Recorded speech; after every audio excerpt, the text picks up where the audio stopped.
Salut les gars, salut à tous. On se retrouve pour cet épisode exceptionnel sur l'UFC Paris. Avec comme d'habitude mon gars sûr et certain Nabil Takali qui est toujours là dans les podcasts, ça bouge pas. Et aujourd'hui, invité exceptionnel. Encore une fois, le crack. Le crack que ce soit dans la cage ou à l'extérieur de la cage. Amine Ayoub, mon frérot sûr, comment tu vas? Ça va mon frère, merci beaucoup, c'est gentil. Je vais quand même le préciser, les gars, il est en vacances actuellement avec toute sa famille. Il a accepté l'invitation, il est présent et carrément, on a même eu des petits soucis techniques et tout. Il est resté jusqu'à qu'on lance l'enregistrement. Merci mon frérot, t'es trop un bon. Et voilà, je voulais juste passer le message. Même si on sait, toi, l'humilité, modestie, etc. Mais quand même. Normal. Non, t'es un bon mon frérot. Bon, Amine, aujourd'hui, on va parler peut-être, vas-y, une petite question ou deux sur ton actu, parce qu'en ce moment, t'es un petit peu quand même dans l'actu, comme d'habitude, en vrai. Mais surtout, on va parler de l'UFC Paris et de certains de tes sparring partners, même. T'as tourné avec certains combattants qui sont sur la carte. Donc, c'est intéressant d'avoir ton point de vue. Tu fais partie aussi du management de la Bulgarian Top Team, qui a signé beaucoup de nouveaux combattants à l'UFC Paris. Et on va analyser un petit peu tout ça. On va rentrer sur le côté technique, le côté aspect physique et tout avec Nabil aussi, comme d'habitude, vous connaissez. Et puis on va pas parler bien sûr de toute la carte, on va parler des combats les plus importants, hein, le main event, le combat de Manon, le combat de Benoît Saint-Denis. On va parler un petit peu de Morgan parce que t'as pu tourner, tu tournes même depuis des années et des années avec lui. Et puis on va parler aussi un petit peu de toi quand même à la fin, Amine. J'ai deux, trois petites questions pour toi. C'est parti, on y va. Générique. Ladies and gentlemen, this is the main event of the evening.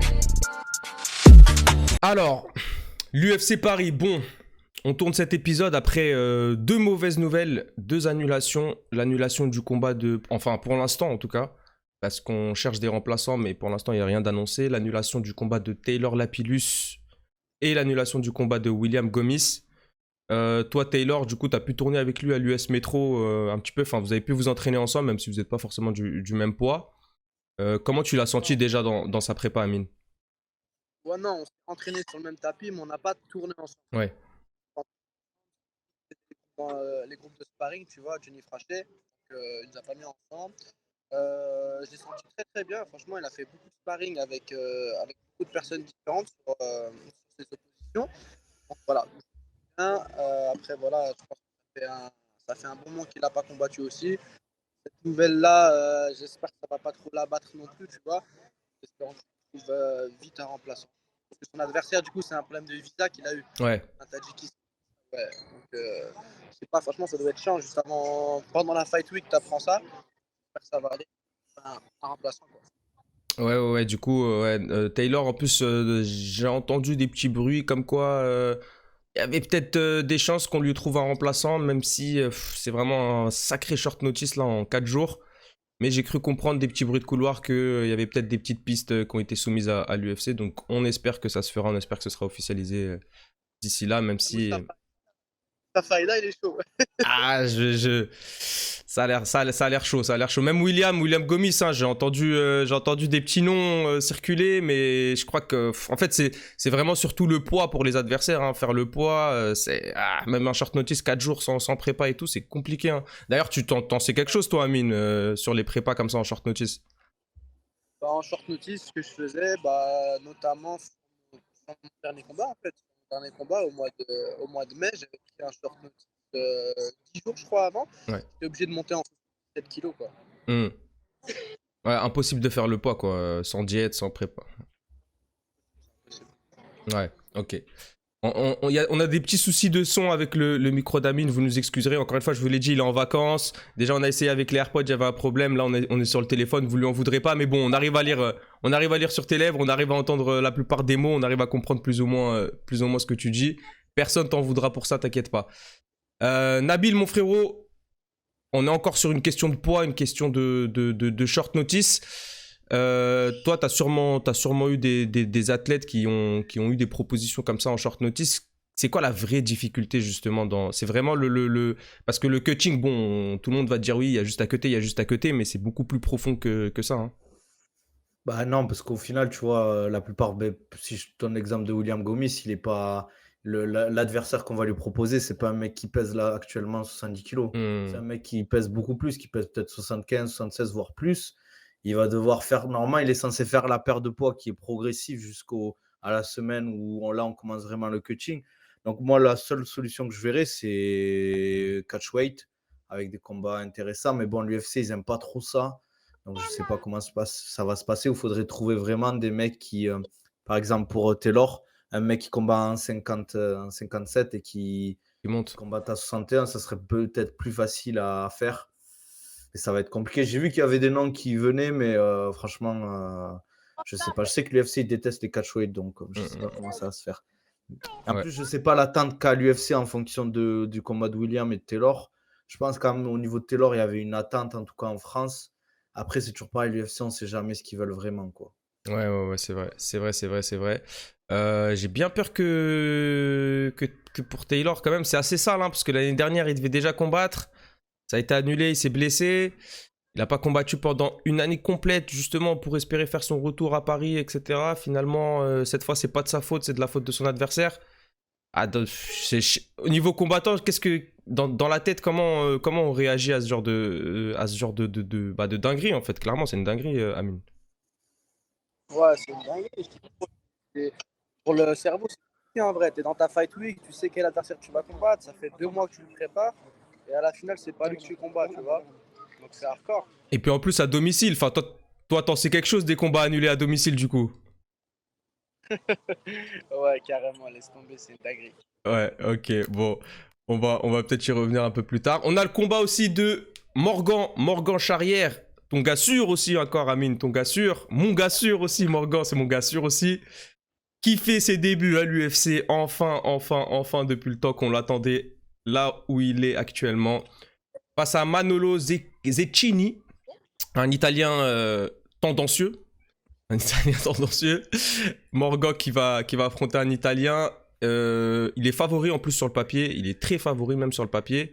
Et puis moi, je le vois clairement gagner et avec la manière parce qu'il m'a l'air vraiment archi déterminé. Mais encore une fois, il n'y a pas meilleur que son sparring partner ou en tout cas son partenaire d'entraînement de tatami pour nous dire un peu la mentale et la prépa de Morgan. Non, bah Morgan, tu connais en vrai la détermination, on peut pas lui enlever. Hein. Ça, c'est vraiment son atout. Il est toujours focus toute l'année, même quand il a des échéances qui sont annulées. Il y va, il n'y a pas de problème, tu vois. Donc, je l'ai senti prêt. Il a aussi fait beaucoup de changements dans son jeu. Donc, depuis qu'il s'est rapproché du coach Johnny Frachet, il y a beaucoup de changements. Il est plus intelligent dans sa façon de combattre. Donc j'attends de voir ce que ça va donner en combat, surtout à l'UFC. Ça fait un moment qu'il l'attend. Donc voilà, il a eu l'occasion de pouvoir intégrer l'UFC contre l'Italien, justement. Et je pense qu'il, sans surprise, il devrait lui faire du sale et montrer de quoi il est capable. Un petit prono, Amine, un petit round. Ouais, Morgan, je dirais vainqueur par TKO au 3e round. Ok, fin de combat alors. Ok, pas mal du tout. On a aussi 2 Françaises. On a 2 Françaises, Zara Fern et Nora Cornol qui fera ses débuts. Nora, qui fait partie aussi de ton agence de management, enfin des athlètes qui sont gérés par ton manager Guillaume Pelletier Zara, elle est sur Shelby. Sur la carte, Zara Zara, ouais. Zara, ils lui ont trouvé une remplaçante. Ouais. Ok, ah ouais, on n'a pas vu de promo et tout en vrai sur ça. Non, ouais, c'est vrai que Zara, elle passe un petit peu à la trappe. Ouais, sous les radars, ouais. Sous les radars, ouais. C'est dommage. Écoute, ça c'est... En vrai, on les connaît... Enfin, moi, personnellement, je les connais pas plus que ça. Nora, je sais qu'elle vient de rentrer à la BTT. Donc voilà, on est dans la même équipe de management. Forcément, les deux, je leur souhaite une belle victoire. Ouais, bien sûr. Après, voilà, je les connais pas assez pour pouvoir m'exprimer sur leur futur combat. Mais en tout cas, on peut leur souhaiter qu'une belle victoire, quoi. C'est ça. Il n'y a plus qu'à voir, tout simplement. Et puis on suivra ça de près. Hein. C'est des Françaises, donc on va soutenir ça de près. Après ça, on a du coup un autre de mes gars sûrs et certains, Yanis Guémouri, le franco-algérien. Et là, pour moi, les gars, c'est vraiment le combat le plus compliqué pour un Français qu'on a sur la carte. C'est vraiment le combat le plus compliqué. Ouais, c'est le plus gros test. D'ailleurs, Yanis, il est vraiment pas du tout favori sur ce combat-là, et même loin d'être favori. Il combat Kaulan Lougran le champion bantamweight du Cage Warrior qui est actuellement 8-0, l'Irlandais. C'est un bordel aussi, hein. Clairement, c'est un bordel. Franchement, ce combat-là, j'ai que des questions. Je demande qu'à voir. Je demande qu'à voir, clairement. En plus, il est sur la main card, j'ai vu. C'est ça. Ils l'ont mis sur la main card, Yanis face à Kaulan, parce que justement, vraiment, c'est un combat ça risque vraiment d'exploser, d'aller dans tous les sens, tu vois. Ouais. C'est quoi le style de l'anglais? C'est plutôt il est plutôt sur du cage control, non? Ouais, c'est ça. Il a quand même une grosse base en lutte, mais il a des points aussi bien costauds. Bah attends, je te dis son style un peu à lui. Tu vois, il a 5 victoires par KO, 2 victoires par soumission et 1 décision. Ok. Ouais, voilà, c'est un gros finisseur en fait, clairement. En plus, les Anglais, tu connais, ils ont vraiment un gros circuit amateur avant d'arriver en pro. Ouais. C'est-à-dire qu'ils arrivent dans leur premier combat pro, limite, c'est comme si en France, tu avais déjà 10 combats pro, tu vois. Bah c'est ça, lui, il a fait 2, 4, 6, il a fait 10 combats amateurs. T'as vu, 10 combats amateurs, et là, il arrive, il a 8 combats pro. Donc en vrai, c'est une belle expérience, et il a tout autant d'expérience que Yanis, en vrai. Ouais, c'est ça. Yanis, il a 4 combats de plus que lui en professionnel. C'est quasiment la même chose, quoi, comme tu l'as dit. Champion du Cage Warrior, c'est pas rien, quoi. Ça passe un peu sous les radars en France, mais ça reste quand même une organisation où il y a un très bon niveau et faut pas le négliger, ça. Ouais, clairement. J'ai hâte de voir ce combat-là, hein. Moi, je vais pas pronostiquer là-dessus, même si j'espère et on espère tous une victoire de Yanis. Mais franchement, c'est clairement le plus gros test de la carte, hein. Je sais pas ce que vous en pensez, Amine et Nabil. Moi, j'aurais mis celui-ci. Ouais, vas-y, Amine, excuse-moi. Ouais, Nabil, je sais pas, t'avais peut-être parlé de Manon Fiorot aussi, mais en tout cas, pour moi, Manon, on va dire, on la voit devant, parce que, vas-y, clairement, elle a démontré sur ses derniers combats, elle est vraiment très très forte, elle est dans le top niveau, mais après, voilà, c'est Rosana Namajunas, ouais. Tu vois, donc ça reste quand même une légende, donc je pense que c'est les 2 gros tests de la carte. Ok. Et toi, Nabil? Ouais, bah, c'est ce que j'allais dire aussi, hein. Faut pas oublier que c'est une ancienne une des anciennes championnes de l'UFC. Juste, elle vient de la catégorie d'en dessous, mais elle a une expérience de fou à l'UFC. Donc, c'est un gros test pour Manon. Je pense que c'est un peu au niveau sportif. Pour moi, c'est le combat qui va être le plus dur, entre guillemets, en termes de sport, quoi. En plus, si derrière Manon gagne, ben, c'est direct. Normalement, ça devrait être title shot. Donc, Après, il y a une chose à noter, c'est que Rose, c'est le genre de femme qui est très très forte quand elle n'a pas la ceinture et qui est un peu moins déterminée lorsqu'elle a la ceinture. Ouais, c'est vrai. Donc là, elle n'a pas la ceinture. On peut peut-être s'attendre à du grand Rose Namajunas, quoi. C'est ça que j'allais dire. C'est ce que j'allais dire parce que Rose, pourquoi pour moi Yanis c'est vraiment le plus gros test des Français. Parce que déjà, je pense que Manon, elle va gagner face à Rose. Je pense qu'elle va gagner. Et surtout, il faut pas oublier, il faut pas négliger quelque chose. C'est que Manon, déjà, c'est une grosse flyweight, hein.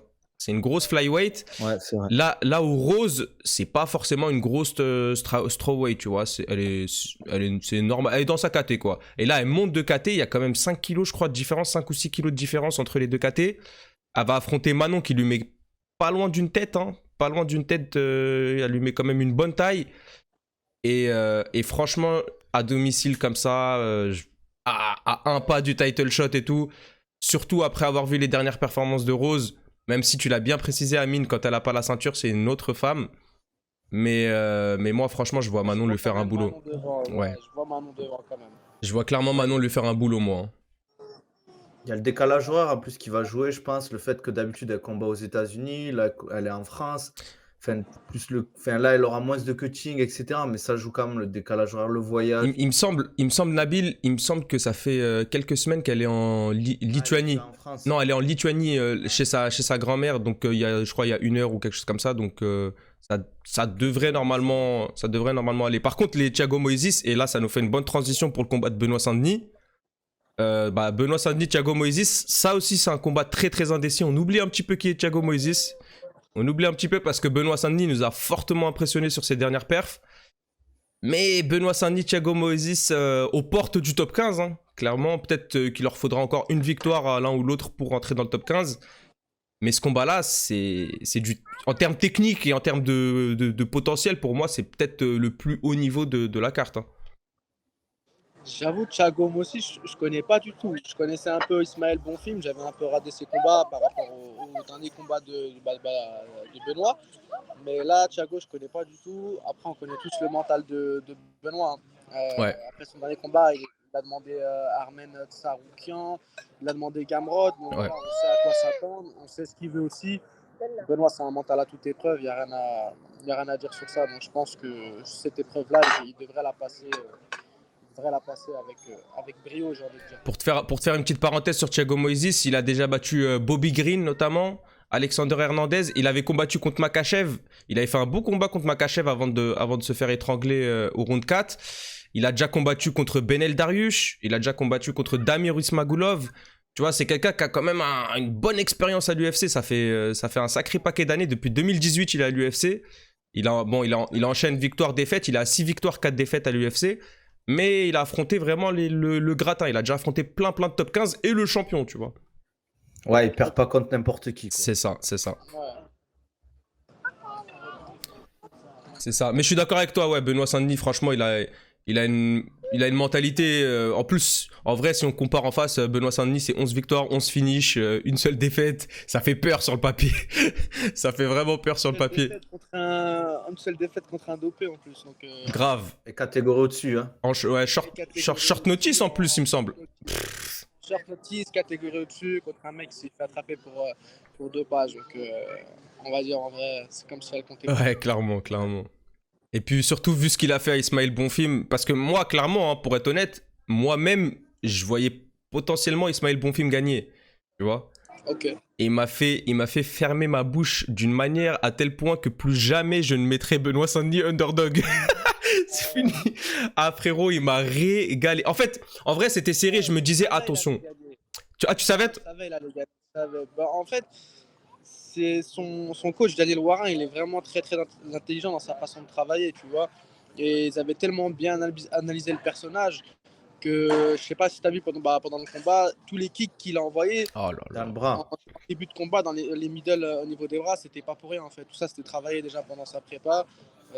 Voilà, il savait que ça allait passer pendant le combat. Et à la fin, même le Brésilien, il le dit, une fois qu'il se fait étrangler, tu vois, il monte son bras et il dit, genre, tu vois, je n'arrivais plus à l'utiliser en vrai, tu vois. Non, il y a de l'intelligence dans la prépa et puis il y a du mental. Donc, je pense que ça fait une bonne sauce en vrai.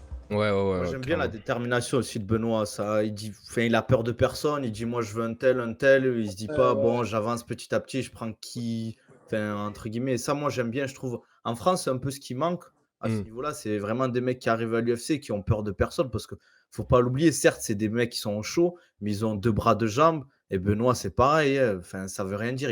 Enfin, faut pas se sous-estimer ou faut respecter, mais faut pas non plus se dire qu'ils sont plus forts parce qu'ils sont dans le top 15 ou dans le top 10 de l'UFC, quoi. Ouais, c'est comme ça qu'il gamberge en vrai. Ouais. Non, Benoît Saint-Denis, j'aime beaucoup leur mental. Et je pense que c'est vraiment ce qui plaît à l'UFC aussi, hein, clairement. C'est pour ça qu'il cherche vraiment à le faire avancer. Thiago Moïse, pour moi, c'est vraiment la porte juste avant le top 15. Il était classé top 15 il y a 2 combats de ça, je crois encore, Thiago Moïse. Donc, ils l'ont vraiment donné. Bah, en fait, au classement mondial, Thiago Moïse, il est 18ème de la catégorie. Au classement mondial, tout organe confondu. Et Benoît, il est 25ème. Donc, tu vois, c'est vraiment la porte du top 15. Et sur ce combat-là, je vois quand même Benoît Saint-Denis s'imposer. Hein. Moi, clairement, je le vois s'imposer avec la manière. Et je le vois même poser une masterclass parce qu'à Paris, j'ai l'impression qu'il est encore plus transcendé qu'ailleurs. Et franchement, je vois bien une soumission round 2-3, ouais. Et vous? Et toi, Amine? Pareil, je pense. Benoît, c'est pareil, c'est un peu il est dans le jeu de la soumission, tu vois. Je pense qu'il va le fatiguer. Ouais. Son contrôle qu'il fait, amener au sol, bloquer, etc. Et à la fin, il le fatiguera, il l'aura l'épuisement, je pense. Ouais. Pareil, je vois une soumission. Après, le round, je sais pas. Ok. Toi, Nabil? Moi, je dirais que ça va se finir plus round 3, je pense. Le mec en face, il a de l'expérience. Ouais. C'est pas n'importe qui. Je pense pas qu'il va, entre guillemets, se faire avoir facilement. Il va devoir un peu saper son énergie. Et Benoît, quand même, il a une endurance de fou furieux. Je pense qu'il va réussir à le finir round 3 après l'avoir bien fatigué, avoir un peu lutté avec lui, grappler, etc. Après, je vois pas que du striking pendant 2 rounds, en tout cas. Non. Plus un mix et venir le fatiguer et le finir round 3. Ouais. Et vous savez ce qui va se passer? Il va le finir au premier round et il va encore nous faire fermer nos bouches. Bah, tant mieux, hein. Franchement, c'est grave possible. C'est grave possible avec Benoît. On arrive au co-main event, les amis. Manon Fiorot, on en a parlé un petit peu brièvement et on va en reparler plus sérieusement là. Bon, c'est clairement une demi-finale avant le title shot, hein, voire une finale. En plus, surtout qu'on a eu le combat Erin Blanchfield contre Taila Santos la semaine dernière, qui était aussi l'autre demi-finale, entre guillemets. Mais bon, le combat, il était vraiment pas foufou, c'était pas clair au niveau décision. Il n'y a pas une nette domination, en tout cas, de l'une ou de l'autre. Ce qui fait que la porte est grande ouverte pour ce combat-là, et pour Manon, en l'occurrence, surtout si elle pose un classique face à Rose. Pour moi, il lui donne directement la gagnante de la semaine prochaine, Alexa Grasso contre Shevchenko. Qu'est-ce que vous pensez de ce combat-là et de l'enjeu de ce combat-là, surtout, Amine? C'est un enjeu, hein.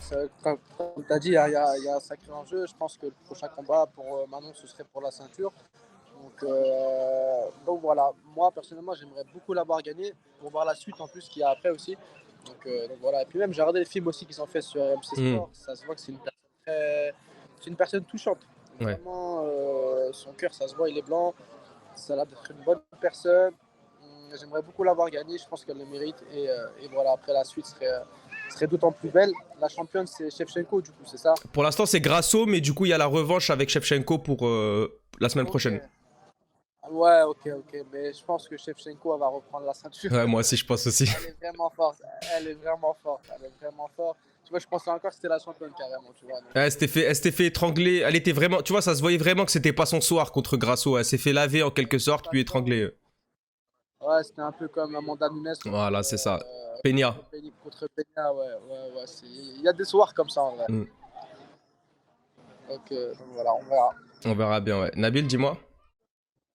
Ouais, je pense la même chose. Ce que j'aimerais bien aussi, si Manon, en plus, derrière le title shot, c'est potentiellement la première française au final qui aurait une ceinture à l'UFC. Donc, ça pourrait être beau aussi pour, entre guillemets, montrer les filles en France. Ben, on a quand même du niveau, entre guillemets. Parce que je pense que Cyril, avant qu'il ait un title shot, s'il gagne son prochain combat, je pense qu'il va devoir refaire un combat avant de refaire un title shot. Donc, mais Cyril, c'est clair. Hein, Cyril, en cas de victoire, c'est Aspinal. Hein. D'ailleurs, Aspinal, il est sur Paris. Ouais, non, c'est clair. Moi, j'ai une petite question, les gars, je vous coupe rapidement. Ouais. Moi, tous les gens, ils disent, ouais, si Manon, elle gagne, qu'elle prend la ceinture, c'est la première française. C'est-à-dire, Cyril Gane, quand il a gagné la ceinture intérim, vous le comptez pas comme... champion, alors, si, moi, j'ai capté ce que veut dire Nabil. En fait, il veut dire champion incontesté, tu vois. Parce que quand t'as la ceinture intérimaire, t'es pas le champion. Ngannou, il était clairement encore champion et surtout, il l'a prouvé dans leur combat que c'était vraiment lui le champion définitif. Mais oui, il faut mettre du respect sur Cyril qui a été champion intérimaire. Mais là, on parle vraiment de champion incontesté, quoi. Pas d'autres ceintures, rien du tout. Il y a pas d'autres ceintures dans la KT. Je pense que en plus, ça a pas trop marqué entre guillemets, les fans larges du MMA. Je parle qui suivent pas tous les combats. Je pense que la plupart, ils sont même pas au courant qu'il a une ceinture intérimaire. Parce que les gens, ceux qui suivent le MMA comme ça, ils regardent les gros combats des Français, mais c'est tout, quoi. Ils suivent pas vraiment ce genre de choses. Donc, je sais pas si ça marque beaucoup, entre guillemets, en France, les ceintures intérimaires, même s'il faut pas enlever du respect.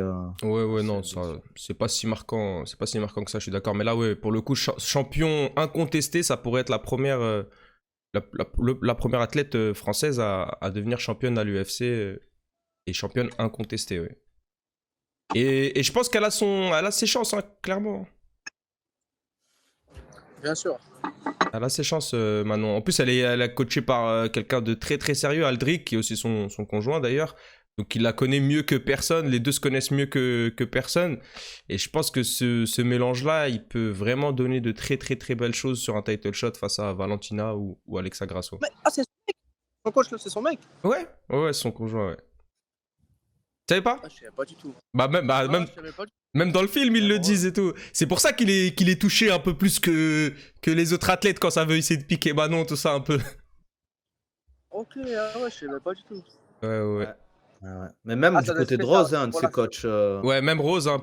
Pat Barry, je crois, je sais plus comment il s'appelle. Mais... Pat Barry, ouais. Ça, j'avais vu ça, Rose, mais... Ah ouais, Aldric Cassata et Manon Fiorot, ok. Ça doit être spécial quand même comme situation. T'imagines-toi, t'es son coach, t'es son... C'est pas facile en vrai. Peut-être t'es même son sparring partner, peut-être des fois. Ouais, c'est vrai. Ça doit être spécial. C'est vrai, ça doit être spécial. Ouais. À la maison, qui est-ce qui fait la vaisselle?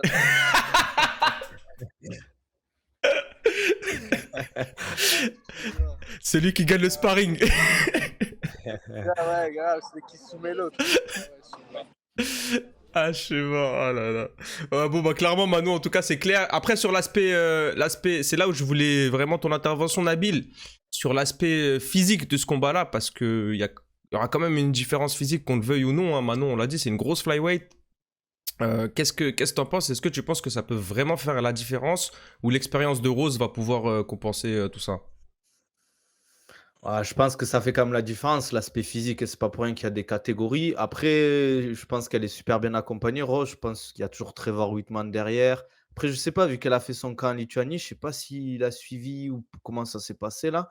Mais je pense qu'elle est très intelligente, elle a l'expérience. En fait, ça va compenser au final l'expérience qu'elle a avec le manque de puissance et de force. Après, le truc, c'est plus le combat va durer. Si ça lutte beaucoup, ça fait beaucoup de grappling, même si Rose a un très bon niveau à grappling, je pense que le poids, ça va quand même jouer énormément sur. Surtout que Manon, c'est dans sa KT, c'est pas une petite. Ouais. Elle est quand même, elle est grande, elle a une bonne allonge.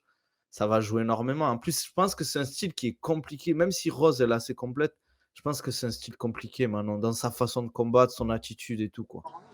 Moi, je donne un prono, les gars, rapidement, avant que vous fassiez le vote.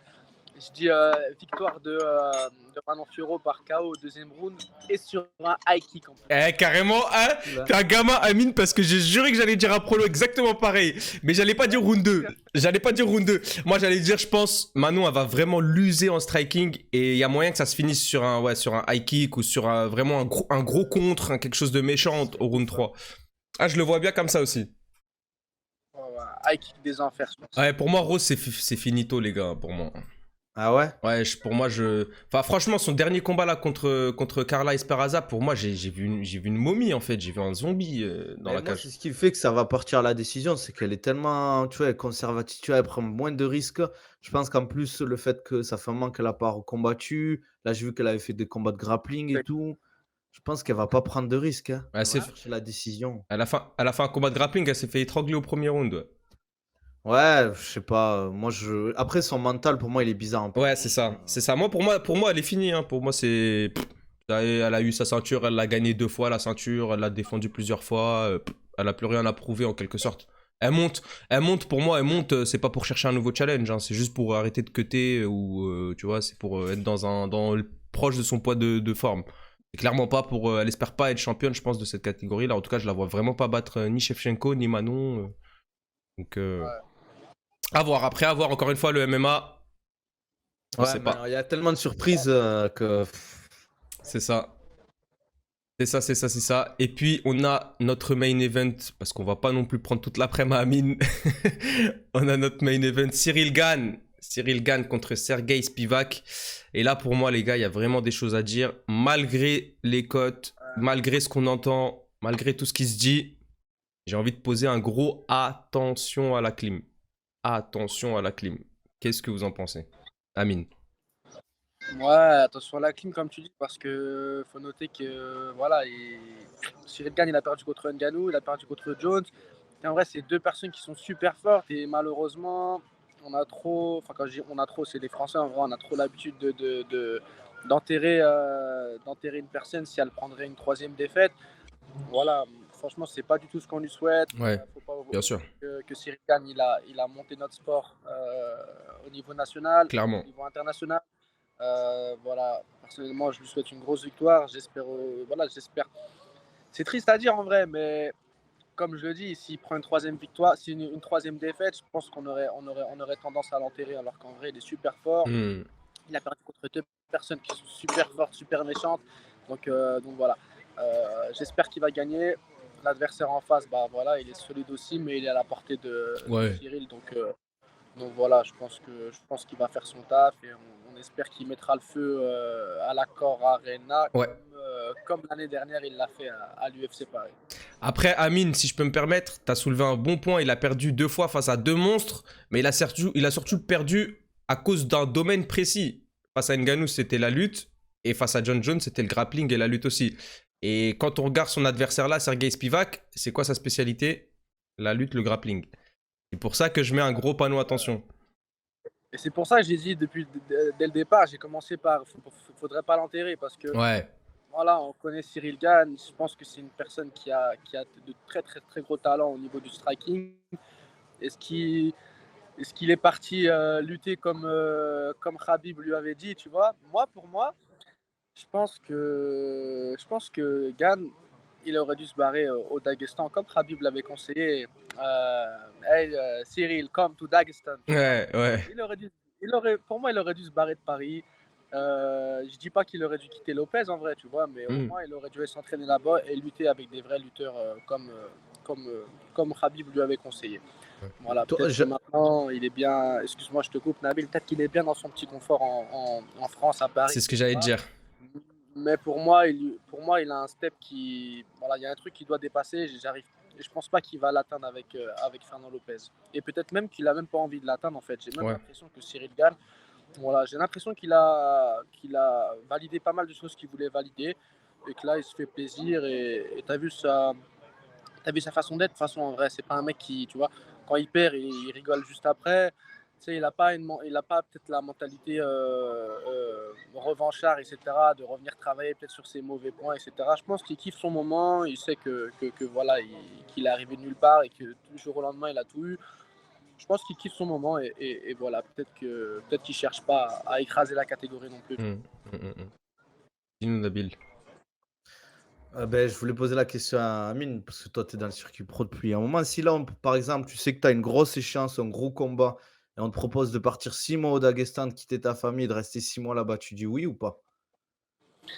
Bah, c'est compliqué en vrai. Après, ça dépend ce qu'on recherche. Là, tu m'as dit quitter ma famille. Je pense que si moi, c'est même pas, je prends ma famille avec moi, tu vois. Ouais. Surtout avec les primes qu'ils prennent, je pense qu'ils n'ont aucun problème à payer un billet ou 3 billets, tu vois. Donc pour moi, je partirais bien sûr travailler sur ce point négatif, tu vois, et je prendrais ma famille avec moi. Ouais. Ok. Ouais, parce qu'après Amine, toi, j'imagine. Bah après, Cyril, il s'en cache pas, mais vous avez peut-être pas les mêmes objectifs. Cyril, ça a jamais été un rêve ou un objectif d'être le meilleur du monde, de vouloir être champion, de vouloir atteindre le haut gratin de la KT. Surtout que lui, tout s'est fait très rapidement. Ça veut dire il a même pas eu le temps de rêver de l'UFC ou quoi, tu vois. Donc tout s'est fait hyper rapidement. Aujourd'hui, il est millionnaire. À chaque combat, il prend des millions. Ah, en vrai, tu vois, il peut mettre les mains derrière la tête. Aussi, en fait, tu vois, c'est ça. En fait, on peut comprendre le fait de ne pas vouloir s'éloigner de son confort, même si c'est frustrant en tant que spectateur et en tant que fan, vu le potentiel qu'il pourrait avoir, tu vois. C'est ça, c'est ce que je me dis en vrai. Voilà. Après, je pense que c'est pour ça qu'il est entre guillemets assez bon, c'est parce qu'il se prend pas trop la tête au niveau des entraînements. Peut-être pas qu'il serait encore plus fort s'il allait s'entraîner à l'étranger, parce que peut-être que ça lui va pas du tout. Lui, il aime bien, entre guillemets, peut-être s'amuser, sortir avec ses potes, être sur Paris, de temps en temps partir aux États-Unis. Il y a des gens, ils n'ont pas cette mentale, et de leur changer complètement leur style de vie, ben, ça va pas forcément les rendre meilleurs. Donc, je sais pas. Moi, j'espère qu'il va gagner. Je lui souhaite la victoire. En plus, on est dur un peu avec lui, mais faut pas oublier que le combat contre Francis, c'était ultra serré. Ouais. John Jones, c'était un autre combat, mais Ngannou, Cyril, c'était un combat de fou furieux. Ouais, Ngannou contre Cyril, il le gagnait jusqu'à qu'il y ait cette compétence-là qui rentre en jeu, qui est la lutte. Et c'est ça qui est frustrant, en fait. C'est qu'on a revu, on s'est tous dit, peut-être qu'il y a eu il y a eu 1 an et 2 mois entre Ngannou et John Jones. Peut-être qu'il a progressé, peut-être qu'au final, non, John Jones, il l'a rendu. Bon, après, c'est John Jones, tu me diras, d'accord. T'exploses pas en lutte en un an, surtout contre John Jones, quoi. John Jones, c'est depuis tout petit, il fait de la gréco, donc il a un niveau de lutte stratosphérique. Et ben, on va voir contre Sergei. On va voir contre Sergei, alors. Il a progressé, j'ai vu qu'il avait fait appel à beaucoup de judokas, de mecs du sol, donc peut-être qu'il sera un peu meilleur, mais le niveau de lutte, il sera pas. On va pas se dire, putain, Cyril, c'est devenu exceptionnel. On aura peut-être une évolution, mais sans plus. Mais donc tu vois Spivak l'emmener au sol? Ça va être compliqué de. Après, c'est dur à dire de faire des prédictions sur le game plan. On ne sait pas si un tel ou un tel est blessé, mais je pense que c'est 5 rounds là. Ouais, clairement. Ouais. Si ça va sur 3-4 rounds, je ne vois pas Cyril rester debout pendant 4 rounds face à Spivak. Ça serait débile si Spivak tente pas plusieurs amenés au sol par round et qu'il n'y en ait aucune qui passe, ça serait exceptionnel, quoi. Ouais, après, il peut Moi, c'est l'inverse, justement. Moi, je pense que plus les rounds ils vont passer, plus ce sera intéressant pour Cyril Gane. Plus plus il aura l'occasion de pouvoir sprawler, justement les amener au sol et de pouvoir faire son jeu de déplacement et de frapper à distance en vrai. Même si Spivak il amène une fois, deux fois, mais qu'il n'arrive pas à finaliser au sol, plus les rounds ils vont passer, plus ce sera l'avantage de Cyril Gane. Ouais, clairement, pour moi aussi, hein, Spivak, s'il arrive déjà à emmener Cyril au sol, c'est qu'il a réussi à poser la main dessus, donc il a réussi à contrer tous ses déplacements et son jeu de jambes. Et s'il l'amène au sol et qu'il n'arrive pas à finaliser Cyril au sol et que Cyril arrive à se relever, retourner à distance et tout, pour moi, le combat, il est plié. Hein. Pour moi, le combat, il est plié, à mon avis. En tout cas, je vois clairement, malgré tout, Cyril favori. Hein. Faut mettre du respect sur Cyril. En plus, j'ai cru comprendre, c'est pas vraiment du off, hein, tout le monde le sait plus ou moins, mais j'ai cru comprendre qu'il avait quand même la dalle sur ce combat-là de prouver que c'était qu'une simple erreur de parcours contre John Jones. J'ai l'impression qu'il a envie d'un finish, d'un gros finish à domicile, encore une fois. Donc ouais. Paris, là, il faut qu'il envoie là. Ouais, donc ouais. J'ai bien envie de voir ce que ça donne. Après, attention, encore une fois, faut pas sous-estimer les poids lourds. On parle beaucoup du grappling et de la lutte, mais ils ont de la dynamite dans les points aussi. Et Spivak, il peut toucher debout comme Tai Tuivasa avait touché l'année dernière. Même si je le vois pas mettre KO Cyril, clairement, je le vois pas mettre KO Cyril, mais ça peut s'enchaîner derrière, tu vois. Un knockdown, il te rentre dedans, il te maintient au sol.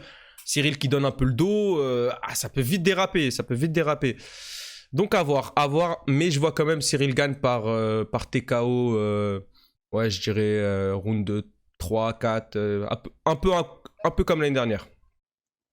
Moi, Cyril Gane à la décision. Ok, ça se tient, ouais. T'as Nabil ? Franchement, je sais pas, hein, j'espère déjà Cyril va gagner, mais ouais, je pense un finish quand même, 3e round de Cyril, moi. Sur un TKO, un truc comme ça, ouais. Ok, bah écoutez les amis, on a nos pronos, on a tout ce qu'il nous faut, mais on a encore une fois Amine Ayoub en invité. Et on peut pas avoir Amine sans parler un petit peu de l'actualité, savoir un petit peu c'est quoi la suite pour lui. Je suis obligé de te poser la question, frérot. Bon, tu devais avoir un combat, normalement, désolé, il y a un avion qui passe, je sais pas si vous l'entendez. Tu devais avoir un combat, normalement, là, début septembre, au Brave X Hexagone, à Nantes, à domicile, chez toi. Pour moi, c'était une évidence que ce soit toi. En plus. Main event, mais frérot, pour moi, c'est une évidence. C'est Amine, le main event. Tu me parles de Nantes, pour moi, il n'y a personne d'autre. Bah, Abdul, il est au PFL, donc tu peux pas mettre Abdul sur la carte du Brave vu qu'il est signé au PFL. Donc, par logique, c'est Amine la suite. Je vois Amine annoncer, je suis content. Logique, très bien, content. Je fais ma petite demande d'accred. Je veux assister à cet événement. Qu'est-ce qui se passe ? En plus, en sous-marin, je vois une annulation en sous-marin. Jusqu'aujourd'hui encore, il y a des gens qui savent pas trop, qui comprennent pas. Explique-nous un petit peu, Amine, tout ça. Franchement, frérot, j'aimerais bien pouvoir t'en parler. J'aimerais bien, tu vois, m'expliquer sur le sujet, etc., etc. Tu vois, malheureusement, voilà, je peux rien dire sur ce sujet. Je peux pas trop je peux pas trop en expliquer. C'est encore sur le feu, quoi. Ouais, c'est compliqué en vrai. C'est archi compliqué, tu vois. Ok. Donc voilà, le combat a dû être annulé. Ma participation a dû être annulée pour le combat du Brave. Donc voilà. C'est pas une blessure ou quoi, hein ? Non, pas du tout. C'est pas de ton fait, entre guillemets. Ouais, non. Donc voilà, pour l'instant c'est mort. J'ai pas de suite à donner non plus en fait, malheureusement. J'ai pas de suite à donner non plus. Donc voilà, je m'entraîne dur comme vous avez pu le voir. Je suis parti m'entraîner partout. Exactement. À Lille, à la Team AFC. Juste après ça, je suis parti faire une semaine à l'US Métro chez Johnny Frachet. Juste après ça, j'ai été invité à l'UFD en Allemagne pour la préparation de l'homme Ali Eskiev, un combattant du KSW. Donc, je suis parti faire une semaine aussi là-bas pour tourner avec eux. Donc voilà, je m'entraîne bien. Ma jet n'est pas parfaite. Donc voilà, je ne suis pas sur une préparation où je me dis je vais combattre dans 4 semaines, dans 5 semaines. Mais en tout cas, je m'entraîne tous les jours, dur, 2 fois par jour. Donc voilà, on ne lâche pas, la motivation elle reste la même. Mais voilà, j'ai eu cette grosse désillusion. Je pensais réellement que j'allais pouvoir combattre le 7 septembre. Et voilà, malheureusement, pour certaines raisons, ça n'a pas pu se faire. Ok, bon, on va pas prolonger sur ça. On te reverra Arès, j'imagine. On sait que la dernière fois qu'on t'a vu, c'était Arès. Est-ce qu'on te reverra Arès ou même ça, on sait pas encore? Si, bah, Arès, si, Arès, je dois continuer justement avec eux aussi. Donc voilà, je sais pas encore quelle est la suite non plus, tu vois. J'ai pas trop de nouvelles par rapport à ça. Honnêtement, j'essaie de pas trop me prendre la tête en fait Ouais. sur tout ça, tu vois. J'ai l'impression que le Arès, c'est assez dommage en ce moment. C'est une organisation qui est très vite montée, mais que maintenant, tu vois, il y en a plein qui partent et tout. Moi, je trouve ça dommage en vrai. On était tous bien chez Arès, si tu veux, tu vois, niveau Hmm. communication, niveau qualité de la carte, etc. Tu vois. Et il y a de plus en plus de combattants qui commencent à partir. Et c'est dommage parce que, tu vois, le Arès avait leurs combattants stars, tu vois, Abdul, Baki. Bah, toi aussi, hein. Amin Ayoub. Ouais, mais tu connais, je vais pas me mettre. Ouais. Oui, mais bon, faut le dire, quoi. Ça, je leur dis en off quand on négocie, tu vois. Non, mais plus sérieusement, voilà, on voit que Pepito il s'est barré au PFL, Abdul il est parti au PFL, Baki, je crois, il est en discussion avec les Contender Series de Dana White. C'est dommage en vrai, tu vois, c'est dommage. Donc, Zebo aussi, Zebo il est parti. Donc voilà, j'attends de voir la suite, mais en tout cas le Ares a toujours été une très belle organisation. Moi, ça m'a fait monter en visibilité dans mon pays, tu vois. Hmm. Parce qu'en vrai, il faut savoir qu'avant d'arriver à Rennes, j'étais pas forcément hyper connu en France. En Ouais, vrai. ouais, clairement. Ouais. J'avais pris la ceinture, 2 titres à l'UE Warrior dans 2 catégories différentes. J'avais fait champion du Brave. Et dans le monde du MMA, j'étais connu. Mais en France, au niveau du grand public, bah, pas plus que ça, en fait. Ouais. Tu vois. Et quand je suis arrivé à la RS, bah, le premier combat contre la Pilus, plus la revanche, ça a créé une vraie rivalité. Et je trouve que ça a mis beaucoup de lumière sur le MMA en France. Et donc, du coup, des gens lambda qui ne suivaient pas le MMA ont commencé à suivre le MMA et les combattants, forcément, qui mettaient la lumière sur ce sport. Ok. T'aimerais bien recombattre quand cette année? L'année prochaine plutôt? Ouais, bien sûr. Même demain, si tu veux. En fait. Non, c'est vraiment pas un manque d'envie ou quoi que ce soit. Hein. Ouais. Même demain, j'aimerais combattre, tu vois. Donc, je Ok. sais pas. Honnêtement, toutes ces décisions-là, c'est Guillaume Petit qui les prend. Ça fait plus. Avec Guillaume Petit, ça fait 5-6 ans qu'on travaille ensemble. Franchement, on a une bête de relation. Je lui fais totalement confiance sur la gestion de ma carrière. Donc voilà. J'attends son feu vert, j'attends qu'il m'envoie les dates, j'attends qu'il m'envoie ce qu'on va faire, ce qu'on doit faire. Mais voilà, 100% confiance en la gestion de ma carrière de Guillaume Petit. Donc. Ok. Je peux passer un petit message en tant que fan de MMA? Ouais. Guillaume, s'il te plaît, on veut revoir Amine rapidement, novembre, maximum décembre, s'il te plaît, on veut le revoir dans la cage. Main event, 5 rounds, on veut le voir encore manger des gens avec son public à gauche, là, dans la tribune, qui crie. S'il te plaît, fais les choses. Pareil, Arès, s'il vous plaît, là, Arès, les gestionnaires d'Arès, etc., débloqués, tac, on veut revoir Amine rapidement, là, s'il vous plaît. Merci, bonne journée. Voilà, ça, c'était mon petit message. Non, je te jure, j'attends ça impatiemment aussi. Ouais, non, même nous, on a... Attends, plus en vrai, sans faire le menteur, aujourd'hui, Arès, quand on voit tous ceux qui sont partis, ils ont intérêt à... à aligner, hein. Ils ont intérêt à aligner. Ils ont intérêt à allonger, parce que là, s'ils perdent aussi Amin Ayoub, ça sera pas bon, ça sera pas bon pour le business. Ça sera pas bon pour le business. Frérot, merci beaucoup. Nabil, si t'avais une question, tu me dis. Bah, moi, j'avais une petite question vis-à-vis de toi et l'UFC. Par exemple, si tu t'es pas dit, par exemple, pour l'UFC Paris, je vais essayer quand même d'être prêt au cas où. Il y a même eu des rumeurs, hein. Il y a même eu des rumeurs, hein. C'est pour ça, en fait, je te pose la question. Après, je sais pas si tu as le droit d'en parler, mais est-ce que Il tu a t'es pas grave dit, je suivi reste. le truc, Nabil. Il a grave suivi le truc. En vrai, j'en ai Ouais, pas beaucoup parlé. T'as vu, ouais. je pense que vous me connaissez depuis un moment. Je suis pas du tout une personne à comment dire, à faire du bruit pour rien, etc. Tu vois, je parle vraiment quand je sais, je Quand il y parle a un vraiment truc. quand j'ai des choses à dire.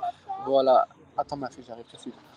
Et franchement, on devait combattre à l'UFC. Enfin, on a eu l'offre en tout cas de l'UFC. J'ai même été appelé 2 mois à l'avance, donc c'était même pas un short notice pour te dire. Ah ouais. C'était même pas un short notice. On devait combattre contre Nasrat, si tu veux même savoir le nom en vrai. Ouais. L'Afghan Nasrat. Donc voilà, c'était pour l'UFC Paris. C'était il y a maintenant 2 mois. Ouais, c'était il y a 2 mois. C'était il y a 2 mois, voire même 9 semaines, je crois. Bref, en tout cas, j'avais mes 2 mois de prépa. C'était pas un short notice, j'étais bien, etc. Et voilà, ce qu'il faut savoir, c'est que j'ai refusé le combat. j'ai refusé l'UFC Paris pour pouvoir faire mon combat chez moi devant mon public à Nantes. Putain. Franchement, là, je t'ai vu, je t'en parle parce qu'en vrai, j'ai eu du recul, j'ai eu le temps d'y réfléchir Ouais. à cette chose, tu vois, à cette erreur faite, on va dire, tu vois. Et, euh, et voilà. Guillaume m'avait prévenu, c'était une grosse erreur. Il voulait absolument pas qu'on fasse cette erreur. J'ai dit, Guillaume, écoute, ça me tient trop à cœur de combattre dans ma ville. C'est la première fois de ma vie que ça peut m'arriver et que ça va m'arriver sûrement, tu vois. Donc voilà. J'ai dit non, non à l'UFC Paris. On aura l'occasion d'y revenir, mais il faut Oui. absolument que je fasse ce combat le 7 septembre. Et après, il s'est passé des trucs qui ont fait que finalement, je ne peux même pas combattre le 7 septembre. Donc, il n'y a pas de combat ni au Brave, ni à l'UFC, ni quoi que ce soit, tu vois. Wow. C'est un coup dur, mais voilà. T'as vu, je sais pas quoi. En vrai, je sais même pas quoi te dire sur ça, tu vois. C'est une erreur de carrière, je pense. C'est une erreur de. À la base, je pensais vraiment bien faire en vrai, hein, tu vois. J'ai pas fait ça Ouais, pour me dire. après, c'est facile, c'est pas Tu vois, facile c'est sur le moment facile. parce que, ouais, voilà, tu vois, genre, tu avais ton combat de prévu, tu voulais faire plaisir à ton public, c'est normal aussi. On peut Ouais, pas t'en exact. vouloir ou les gens, ils peuvent pas t'en vouloir d'avoir refusé l'UFC parce qu'en plus, tu vois, c'est une bonne action que tu fais, entre guillemets. Tu voulais faire plaisir aux gens de ta ville, donc bon, maintenant, c'est sûr que ça doit être dur à encaisser, quoi. Ah, il n'y a pas que les gens. En vrai, c'est un tout, en vrai, tu vois. Moi, dans ma ville, je suis très connu, en vrai, dans ma ville, tu vois. Les gens, ils me reconnaissent partout, ils font des photos avec moi, les enfants, les trucs, tu vois. Souvent, je vais donner des stages pour des petits jeunes et tout. Enfin, j'aime vraiment beaucoup ce que je fais dans ma ville, tu vois. Et je voulais, en fait, leur rendre avec un combat à domicile et pouvoir faire venir tout le monde, en fait, tous les gens qui ne peuvent pas se déplacer quand je combats à Metz, à Paris, etc. Tu vois. Donc c'était vraiment un maximum de conditions qui faisaient que je voulais absolument combattre là, tu vois. Mes enfants qui sont à la maison, j'aurais voté, j'aurais aimé que mes filles elles me voient combattre. Tu vois. Il y a trop de trucs en fait, il y a trop de Ouais. trucs qui faisaient que. Tu vois. Ah, je Et suis comme un ouf. à la fin, je n'ai rien eu du tout en vrai, tu vois. Ah, je suis comme un ouf. Ah, Amine, tu connais, hein, chez nous tous les trois, Qadar Allah, mon frère, c'est le destin. Euh, C'est bien sûr, tout. bien sûr. Il faut l'accepter qu'il soit bon ou mauvais et la suite ne sera que partie remise.